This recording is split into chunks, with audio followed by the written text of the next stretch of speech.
Good morning everyone. Myself Dr. Sejal Gamit, Assistant Professor in Pathology. Today I am going to discuss about apoptosis, a form of cell death.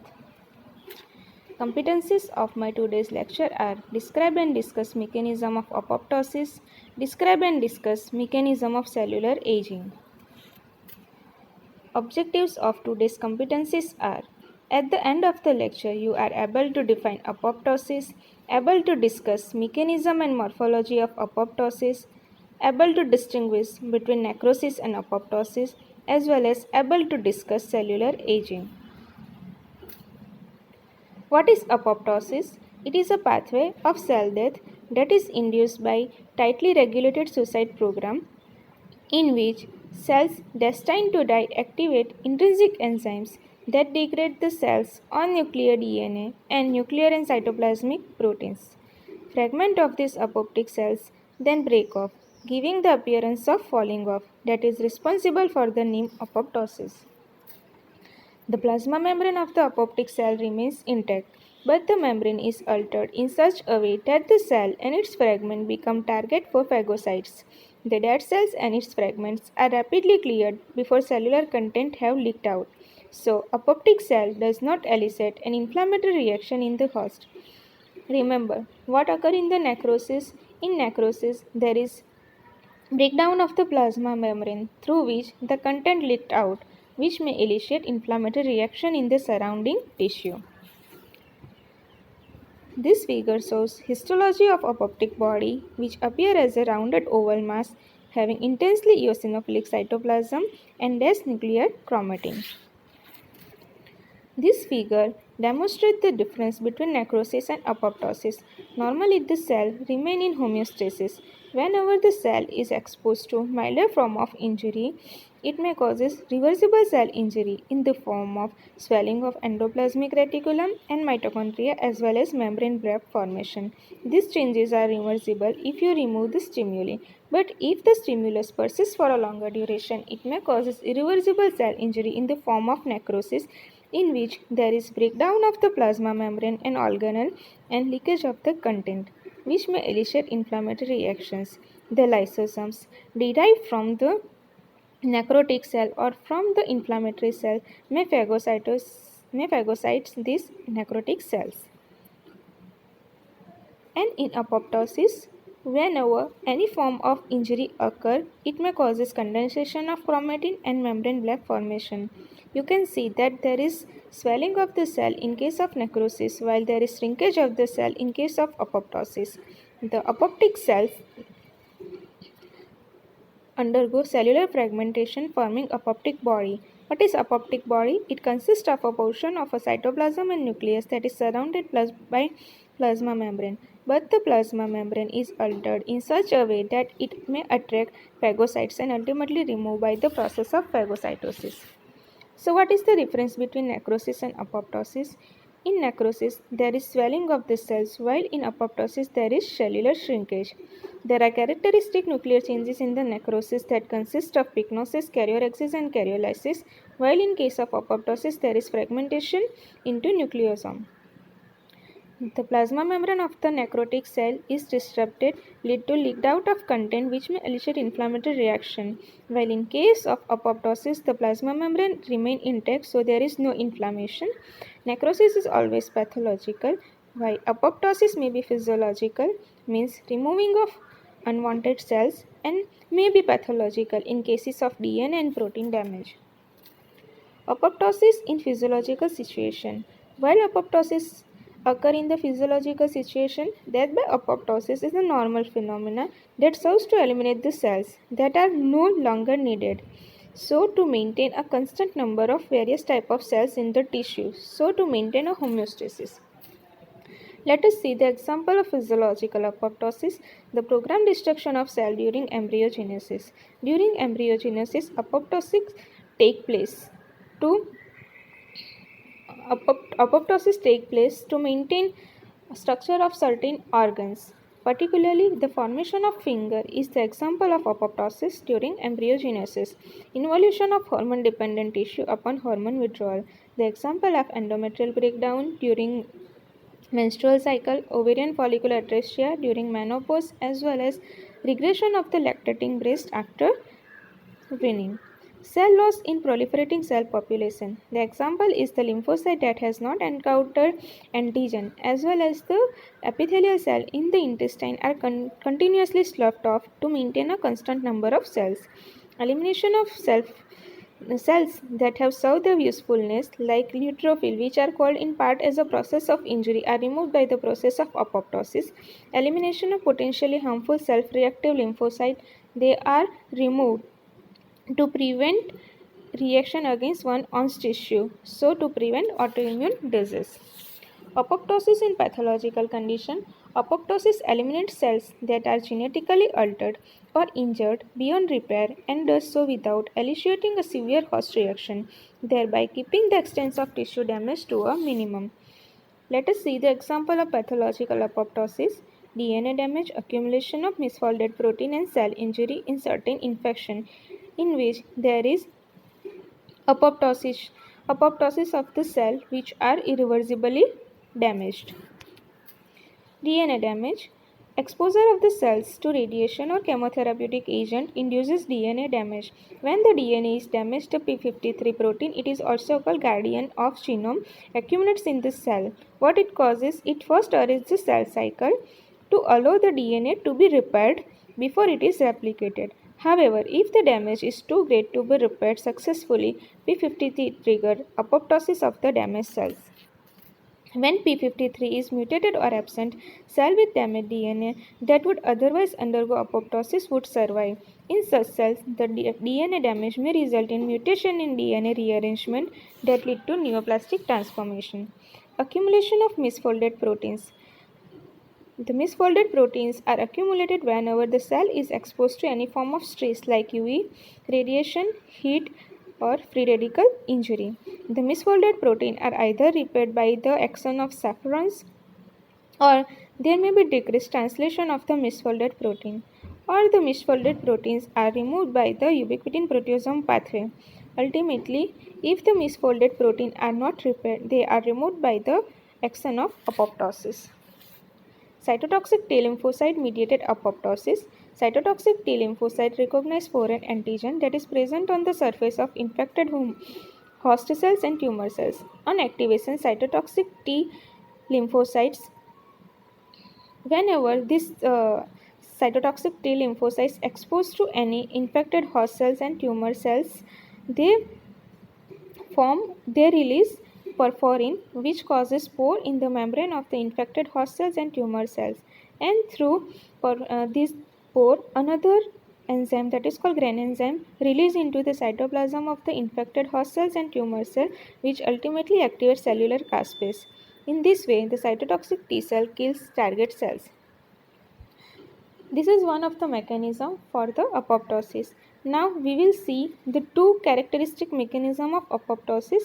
Apoptosis result from the activation of enzyme called caspases. The activation of caspase depend on a balance between production of pro and anti-apoptic proteins. The two pathways for apoptosis are the mitochondrial pathway and the DAS receptor pathway. The mitochondrial or intrinsic pathway.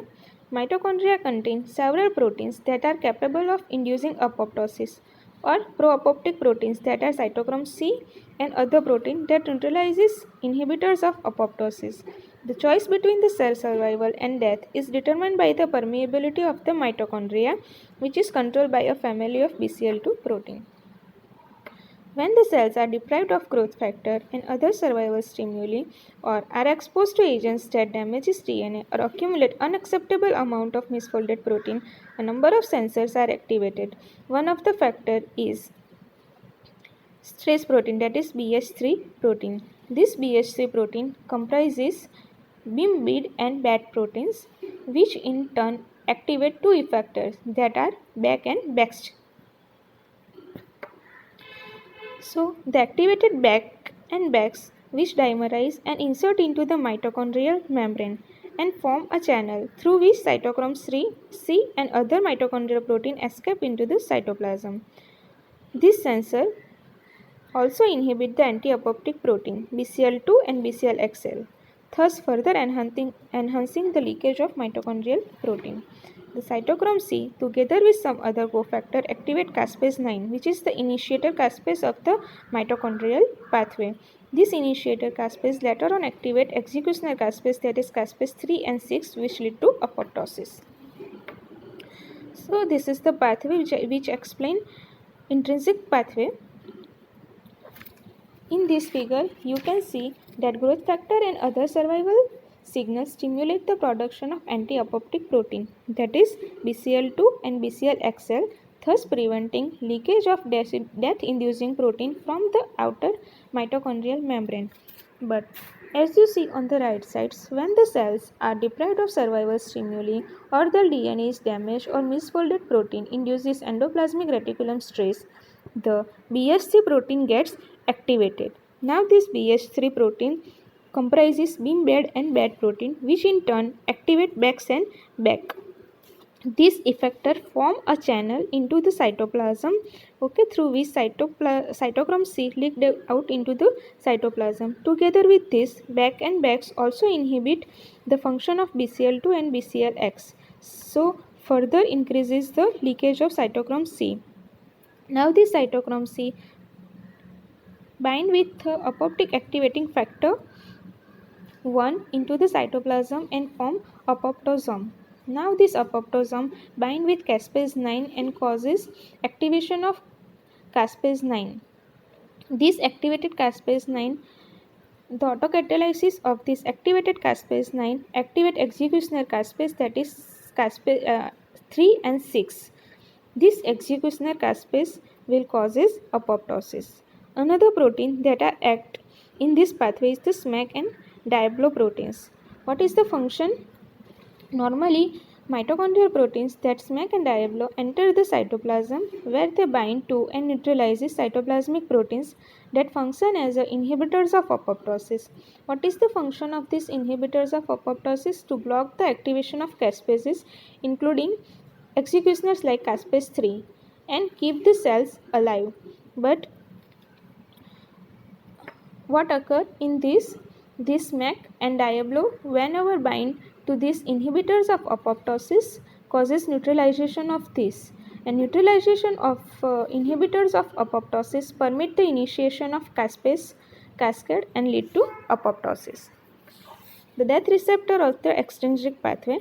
Death receptors are the member of tumor necrosis factor receptor family and a related protein called FAS CD95. FAS ligand is a membrane expressed mainly on the activated T lymphocyte. When these T cells recognize FAS expressing target, FAS molecule are cross-linked by the FAS ligand and bind adapter protein via the dead domain. These in turn recruit and activate caspase 8. In many cells, caspase 8 may cleave and activate a pro-apoptic member of BCL2 family, that is called BEAD, thus feeding into the mitochondrial pathway. This figure explains the extrinsic pathway. Whenever FAS ligand is expressed on the T cell, while the FAS receptor is expressed on the infected cell or tumor cell. When the T cell encounters the infected cell or the tumor cell, the FAS ligand present on the T cell bind with the FAS receptor on the infected cells. Combination of these two lead to conformational changes. So in this figure you can see the conformational changes include 3 receptors come together and form a complex. In the cytoplasm, it forms a dead domain. To this dead domain, another adapter protein, that is called FAS-associated dead domain, combine, and along this whole complex activate procaspase 8 into activated caspase 8, which is the initiator caspase of extrinsic pathway. Now this initiator caspase will activate executor caspase, that is 3 and 6, which causes apoptosis. Activation and function of apoptosis. How this caspase will lead to death of the cells. The mitochondrial and death receptor pathway lead to activation of initiator caspases, caspase 9 and 8 respectively. Active form of these enzymes are produced and these cleave and thereby activate another series of caspase that are called executioner caspase, that is 3 and 6. This activated caspase cleave numerous targets, culminating in activation of nuclease that degrade DNA and nuclear protein. Caspase also degrade component of the nuclear matrix and cytoskeletal, lead to fragmentation of cells. Now, how this fragmented cell or apoptic cells removed? In normal cells, phosphatidylserine is present on the inner leaflet of the plasma membrane, but in apoptic cell, this phospholipid flips to the outer leaflet where it is recognized by the tissue macrophage and leads to phagocytosis of the apoptic cells. This figure explains the mitochondrial pathway and the death receptor pathway. We know that whenever there is presence of growth factor and other survival signals, it will stimulate the production of anti-apoptic proteins, means that are BCL2 and BCLXL. What is the function of BCL2 and BCLXL? It prevents the leakage of content out of the plasma, out of the membrane of mitochondria. So it may maintain the integrity of the plasma membrane. But whenever there is cell injury in the form of growth factor withdrawal, DNA damage or protein misfolding, there are stress protein are activated. That is BH3 only family protein. This BH3 only protein comprises BIM, BEAD and BEAD protein, which in turn activate two effectors, that is BAX and BAC, which dimerize into the mitochondria and form a channel through which cytochrome C is leaked out into the cytoplasm, in which it may activate initiator and executioner caspases. These BAX and BAC also inhibit BCL2 and BCLXL function, thus further enhancing the leakage of cytochrome C by increasing mitochondrial permeability. Why? What occur in the extrinsic pathway? Whenever the FAST receptor combine with the FAST ligand, it may lead to activation of the initiator caspase, that is 8, and executioner caspase, that is 3 and 6. The activation of executioner caspase by both pathway lead to endonuclease activation and breakdown of cytoskeleton protein, lead to apoptosis of the cells, which is removed by the process of phagocytosis. This figure demonstrates the CD95 receptor induced and DNA damage trigger pathway of apoptosis and mechanism particularly used by the tumor cells to evade cell death. Whenever the T lymphocyte encounters the tumor cells, the T lymphocyte bind with the tumor cells via FAST receptor or CD95 receptor, which in turn form a domain. To this domain, fast associated dead domain combine and lead to autocatalytic activation of procaspase 8 into caspase 8, which is the initiator caspase, and this initiator caspase lead to activation of executioner caspase, that is 3 and 6, which causes apoptosis of the tumor cells.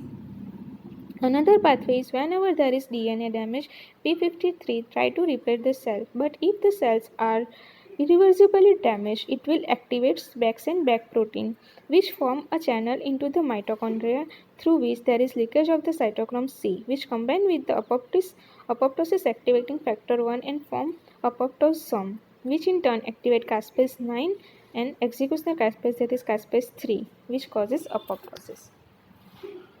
Now let us see another topic of cellular aging. What is cellular aging? It is defined as the result of progressive decline in cellular function and viability caused by genetic abnormality and the accumulation of cellular and molecular damage due to effect of exposure to the exogenous stimuli. Now let us see the mechanism of cellular aging. Why there is aging of the cell occur? Due to the structural and biochemical changes occur with the aging, decreased cellular replication due to the telomere shortening, which causes cell cycle arrest, accumulation of metabolic and genetic damage, and calorie restriction delays aging processes. This cellular aging results from this accumulation of this cellular damage, means combination of all this damage will ultimately causes cellular aging. Now let us see the structural and biochemical changes that occur with the aging process are: oxidative phosphorylation is reduced, synthesis of nucleic acid and structural protein are reduced, decreased capacity for nutrient uptake and repair of DNA, cytoplasmic changes or cytological changes, and accumulation of abnormally folded protein, which may occur with the aging. Decreased cellular applications. Cells have limited capacity for application. After a fixed number of division, all somatic cells become arrested in a terminally non-dividing state, that is known as senescence. Cells from children undergo more round of replication than do cells from the older people. Werner syndrome is a rare disease characterized by premature aging in which there is a defect in the DNA helicase enzyme which causes premature aging. Normally, with each cell division, there is incomplete replication of telomere. So, what is telomere? Telomere are the repeated repeated sequence of DNA present at the end of the chromosome that are important for ensuring complete replication of the chromosomal end and for protecting the end of chromosome from fusion and degradation. But when somatic cell replicate, a small section of the telomere is not duplicated and telomere become progressively shortened. As the telomere becomes shorter, the end of the chromosome cannot be longer protected and it will lead to cell cycle arrest. Normally, the telomere length is maintained by nucleotide addition mediated by an enzyme called telomerase. Telomerase is a specialized RNA protein complex that uses its own RNA as a template for adding nucleotide to the end of chromosome, thus maintaining the proper length of telomere. Telomerase activity is expressed in germ cell and is present at low level in the stem cell but is normally absent in the somatic cells. So, therefore, as in this figure you can see germ cell and the stem cell has the telomerase activity, while in case somatic cell do not have the activity of telomerase. Therefore, when the somatic cell ages, their telomeres become shorter and they exit the cycle, resulting in somatic cells are not able to generate new cells to replace damaged ones. Accumulation of metabolic and genetic damage, like accumulation of reactive oxygen species. There is another condition, that is ataxia telangiectasia, in which there is ineffective repair of the double-stranded DNA break, which is a genetic damage. Genes that influences aging: insulin growth factor receptor. Decreased signaling of insulin growth factor receptor 1 is the result of decreased calorie intake and mutation and resulting long lifespan in certain species, but it is now the area of research. These are my references.